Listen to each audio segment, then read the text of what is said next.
The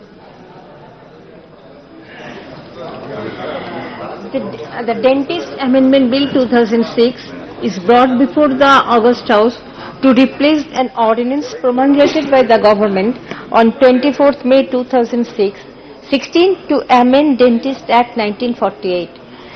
Its primary purpose is to introduce a uniform entrance examination for all dental colleges for undergraduate and postgraduate degrees.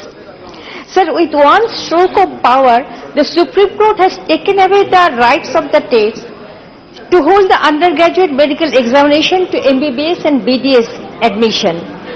The candidates at the state level would be affected from the NEET. There was a reason and logic behind such a plea, as the NEET examination is in accordance with the CBSE syllabus and the students from the state board will be at disadvantage. Is it not a genuine concern of the state towards its own people?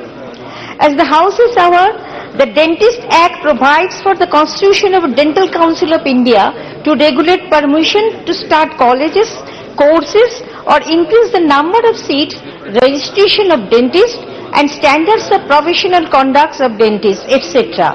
If we go by the existing situation of dentists in our country, it seems the Dental Council of India has failed miserably in performing its primary functions. There is acute unemployment of dentists. New dental graduates are going jobless. In India, we have 309 dental colleges, which gives us about 36,000 dentists every year.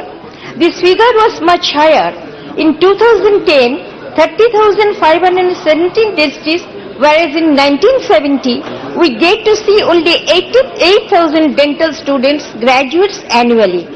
Dental Council should have taken note of growing clash between demand and supply and accordingly adjusted the situation of availability of dentists in the country. New dental graduates have very low prospects of a job and starting... Discussion continues.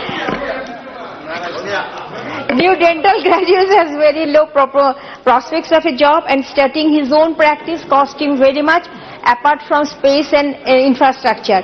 The major cause of the unemployment of the dentists are mushrooming of the dental colleges.